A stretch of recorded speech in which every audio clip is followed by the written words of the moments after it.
Tesla protesters are scratching other Teslas that are owned 95% by Democrats. Yep. Like, f*** you for being on the same side as me. Asshole, agreeing with me on everything. F*** off. What are these Democrats? They're not thinking. Even the people who snuck in here 2 months ago, they don't want more people coming in. Now listen, man.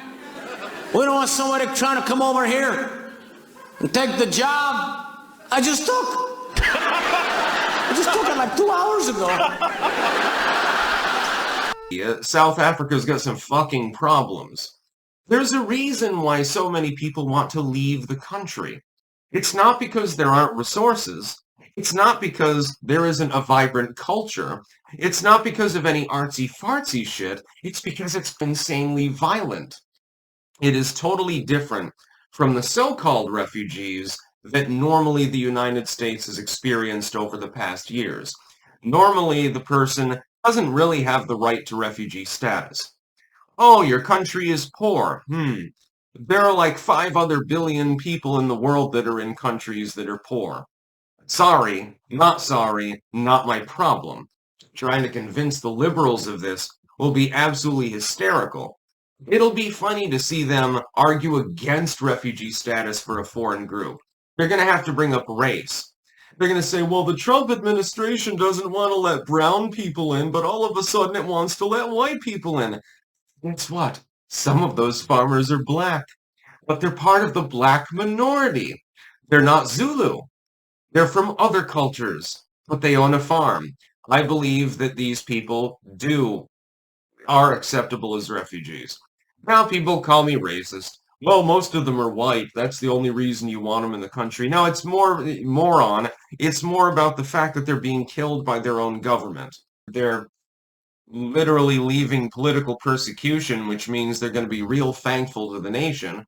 They'll probably be more patriotic than the average native-born citizen.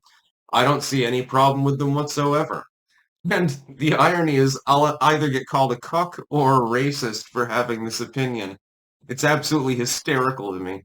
I'm trying to figure out how is it that all these Latinos that voted for Trump also want these folks, who are many of them from Latin America, sent out of the country. Why did they vote for Trump to stop that? Why did more black people vote for Trump than ever before? Why is it? Or do we want to, make sure that we remain the dominant, the race, the dominant color, the dominant whatever? Or could it be we want to make sure America remains American? Me as a black man, I don't want illegal immigrants, whether they're black, white, or otherwise, coming across the border illegally. But see, it can't be that simple when you have a stupid ideal and a stupid policy to just look at it like that. You got to go ahead and make it deeper. Yeah, you want to go ahead and insert a motive into Trump, the administration, and anybody who voted for Donald Trump had to be to protect the power of white supremacy. Is it really, though? Whatever you want to call it, this fear that some members of the media had sometimes that they would be perceived as helping Trump if they somehow diminished Biden, right? That it was some sort of zero-sum game.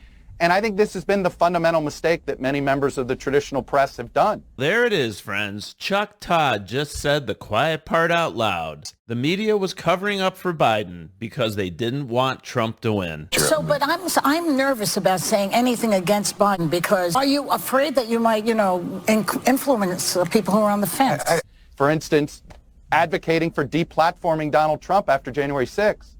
Look, I think January 6th was atrocious. It was awful. All those things. But to deplatform him, we're America. Defend the First Amendment. I'm going to defend the First Amendment when Donald Trump's trying to kick members out of the press. But you got to defend his First Amendment right. China, effectively, is a paper dragon. Their economy is exceptionally reliant upon the U.S. It is exceptionally reliant upon Europe. Let's say that we bring back U.S. manufacturing, for example. We will pay marginally more for U.S.-sourced goods. Oh, how terrible a thing. Oh, wages rose, though, so it makes absolutely no difference. That's the whole fucking point. Lefty comedian slash TV host Bill Maher had dinner with Donald Trump at the White House recently, and people are pissed off. And when I say people, I mean the left, because of course they are. They're fucking whingers and they're incapable of any type of compromise. It's either agree completely with us or you are a fascist. Have any interaction with someone we don't agree with apart from schizophrenic, blind, rage-filled abuse? You, my friend, are a Nazi. I mean, just go to Blue Sky, right? Yes, Blue Sky still exists. And search fuck Bill Maher. Some of my favourites include shame on you, Bill Maher. You had dinner with the devil! And he was gracious? Well, how did you think it was going to go, you dumb fuck? I've said it before and I know I'll say it again, but fuck Bill Maher. Misogynist, xenophobic, faux liberal, and just not fucking funny. Fuck Bill Maher right into the hottest corner of hell for normalising that mother. Fuck him! Fuck him! Fuck him! Fuck Bill Maher, fuck him and his narcissism, and his blatant disrespect for all of the human suffering Trump is creating, and fuck his punching down at President Zelensky. That's right, it's not just Blue Sky, there's crazy fucks on Twitter too. I've proudly not watched Bill Maher for years, and I'll continue to stay away from him now that he's made the pilgrimage to the Trump White House, in an effort to help normalise the adjudicated racist, convicted felon piece of shit. Nope, no thank you. I don't know about you, but I've never seen Trump be racist. I've never seen him be homophobic. I've never seen him be sexist. He's talked about grabbing pussies when he thought no one was listening. He said, we're going to recognise that men are men and chicks are chicks, like any fucking sane society should. Man, Bill Maher's fucked for this. His audience, or the more insane ones anyway. Which, I don't know, what percentage of his audience do you think are insane leftists? But they're never going to forgive him for this. These leftists don't want policies that actually lift up the working class. They want a movement that convinces the working class to hate the rich. It's not about solving poverty. It's about weaponizing envy and resentment and cultural chaos. It's typical divide and conquer and then seize power. They want working people to loathe success, to despise anybody who's got more than them, to reject personal responsibility. Take a look at these great memes we have. Group photo of everyone Bernie Sanders has lifted out of poverty. He's lifted himself out of poverty. Multiple homes, right? It's a socialist way.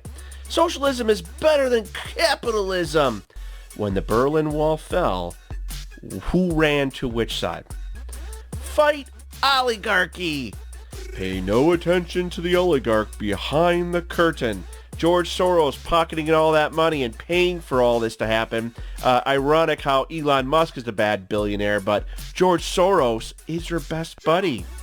I hate Elon Musk because my TV told me to. Yeah, that's pretty much it. A lot of people have no idea why they hate Elon Musk. They don't even know what Doge does, but you want to know what? The legacy media told us to.